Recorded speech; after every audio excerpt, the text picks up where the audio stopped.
before, we have to use visual documentation to bring this back for other brothers and sisters to see it, because they may not never make it back like you. But there were many invasions that came into Africa. When Normer, that we dealt with earlier, we talk about Normer when he reunited Upper and Lower Egypt, first defeating the Scorpion, bringing together the first world government. But it spoke of the Asiatic invasions. Even back during his time, Egypt faced many invasions that came in by way of the Delta. These were the Asiatics that you see right here. Now, as I mentioned before, the Asiatics who came across the Sinai. So here we see the earliest recording of these people who came in and settled with us for a while, till they built in numbers, and then eventually attacking Egypt. This is again from Khnumhotep's tomb from the 12th dynastic period, right during the time of Amenhotep III. Here again, Menethos talks about, now you can see the Hyksos who came into Egypt. And Menethos said, unexpectedly from the region of the east came men of unknown race. Confident of the victory, they marched against our land. By force they took it easy without a single battle. Having overpowered our rulers, they burned our cities without compassion and destroyed the temples. All the people were treated with great cruelty, for they slew some and carried off the wives of children of others into slavery. Doesn't that sound like a familiar account? This period is documented around 1650 or 1750, right around the same time of Abraham. Now, take a good look of the pictures that I showed earlier too. These were the Hyksos that you see right here. These were the invaders, just as you see them carved in stone right here. These are the people who came out of the Sinai. Some say from Mycenae, some say they were Hurrians. These are the Temerians who were indigenous to the Nile Valley, as well as the Ta-Nehisian brothers who were further up in the southern part of Egypt, or Kemet, ancient Ethiopia as some would call it. These were the Tamahu people who invaded from Libya from the west. They attacked Egypt after the 6th dynastic period. Now, it was this brother that we showed again, Thutmose I, who finally expelled them out of our land. Now, I'm showing this in reference with the temple, how our ancestors, you're witnessing, recording these people who came into our land, who invaded, and Thutmose I finally expelled them. We want to give you documented evidence to show you that we were at war with these people who invaded our land. We did not have anyone enslaved, but in fact, the Hyksos enslaved us for 200 years. If we deal with the 21st dynasty, 22nd dynasty, 23rd dynasty, these were all Asiatic. Shishak, that Badawi will show us in a little while, he was also of Asiatic origin. So again, indigenous African Kemetic people were not even on the throne then. This is why this is so important to understand this in the Bible, because by looking at the Bible in America and the Western world, they look at this as all being part of Egypt, not saying that we were enslaved ourselves by these Asiatic people. And the same people who are ruling us today, who are exploiting us out of our minds, are the same people who invaded our land long ago, who came in even during the time of the 12th dynastic period, right after Amenhotep. And we called them the troglodytes who came out of the desert. How can we dispute this documented evidence, documented information? But the only way we're going to get this story right, we're going to have to start writing our own holy text, because if everybody else have had their story and revised the Bible, then why can't we, the original writers of the book, bring it back to its African origin? Now, right here on these temples here, now you can see documented where we tied them up, roped them, and forced them out of our land. These are the people that we've always had problems with. The problem is we don't understand a historical war. It's a historical war with these people. And European Ashkenazi European Jews know this. We're the people who don't know it.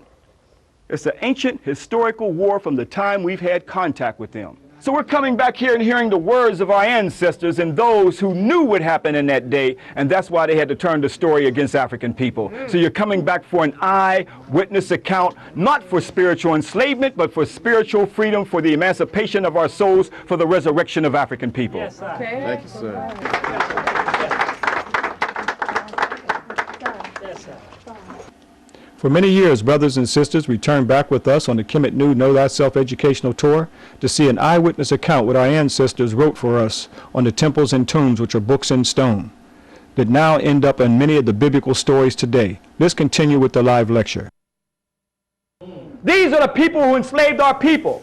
These people set up in an area of Kemet and Lower Kemet called Avaris, took over, and were enslaving the Africans for over 200 years until Second Enrei Tao of the 17th dynasty, and it is he who waged war on the battlefield, and his life was lost on the battlefield, and it was his son Thutmose who continued the battle until his son Utmost, who opened up the 18th dynasty. This is a real person, brothers and sisters, who said never again. He was the liberator, the emancipator, who kicked these Hyksos out of our land. This is the real historical account that we've got to start teaching our people, brothers and sisters.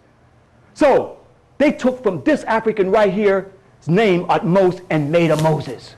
This is the only account that we expelled a large group of people out of our land, this African right here, who opened up the 18th dynasty known as the Golden Age. This is the historical account, brothers and sisters. In fact, let's go into another warrior soldier, as we see in his name, Men-Keperah, Tahuti Mays. He had 17 battles and won them all. He also wanted to make sure that these Hyksos were not going to come into our land. Here you see Men-Keperah's battle, showing where he's battling the Hyksos. Look at some of them hiding behind trees as cowards right here. This is the story that our ancestors left us in stone, as though they knew that one day we would forget our story. Here's the battle of Men-Keperah, who battled and wanted to make sure these Hyksos were not going to come into our land. In fact, this brother, he made sure that he even educated these people he was conquering into the Kemetic history, okay, initiated them into make sure that they will keep control of people that they're conquering. So that brother was brilliant. In fact, he put a whooping on a city so bad called Megiddo. Do you know this is where the name Armageddon came from, Megiddo right here? That's where the origin of that name came from. But this is the brother, Ursama At Rasab Tepen Rala Mesumori Amen, a little practice you can say it too. He also had to fight some people called the Hittites. See, we're constantly at war with these people coming from the north, brothers and sisters. We left the reliefs over 3,000 years ago carved in stone. In fact, there's one story right here where Ursama Atra told his generals, he said, cut off the right hand of the enemy. But he noticed that the right hand and the left hand was turning up. He told them to cut off the right hand to make sure that they weren't cowards. So he said, the enemy only has one thing I know they got, and that's the penis, the foreskin. So he told them to cut off the foreskin, and that's what you see right here, the foreskin right here. These are stories and accounts that's carved on these temples, brothers and sisters. Our story is here. Now, what does that have to do with the scriptures? Well, let's go to Samuel, and it talks about David wants to marry the daughter of Saul. So Saul tells him to go and do what? Cut off the foreskin of the Philistines, as it says in Samuel chapter 18, verse 27. Wherefore David arose and went, and he and his men, and slew of the Philistines 200 men, and David brought their foreskins, and they gave them the full tale to the king, that he might be the king's son-in-law. So here you got it written here in Saul, but long before Saul, our ancestors cut off the foreskin, where Ramesu told his generals to cut off the right hand, and he noticed right and left hands were turning up, and he told them to cut off the foreskins, where it ended up in Saul in the Bible. What makes somebody who just put it on some paper versus that which is carved in stone? Spiritual enslavement.